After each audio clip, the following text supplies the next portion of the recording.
Our top story, a grand gesture in Grandel Square for a young man dealing with unbelievable pain after an unimaginable tragedy. It was almost like a phoenix rising from the ashes, and that's kind of the vibe like I was feeling.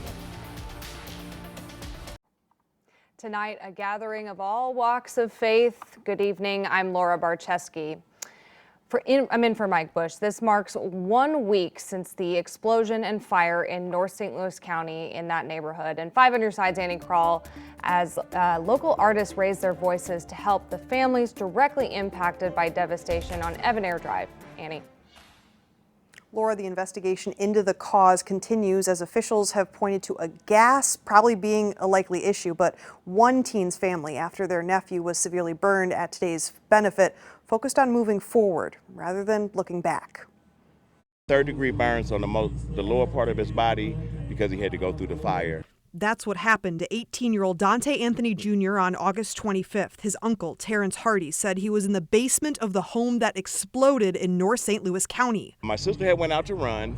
All the kids are athletes. She went out to run, and when she returned home, my nephew said the roof came in. Hardy said thankfully Anthony was the only person home. And the fact that they ran track, I believe, was the difference. I can only think of what would have happened to me in that situation.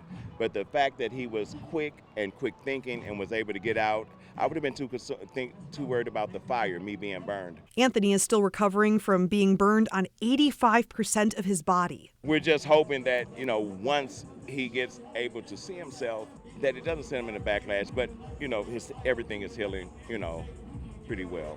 Healing, which was one of Hardy's goals with this pre-show benefit fundraiser ahead of the St. Louis Arts and Entertainment Awards he also organized. It was almost like a phoenix rising from the ashes, and that's kind of the vibe like I was feeling. Local artists like New Religion reacting to when the explosion destroyed or damaged about 25 homes. I was so shocked. I was like, an explosion? What is going on? 18 performers showed off their talents Sunday outside the Grandel Theater.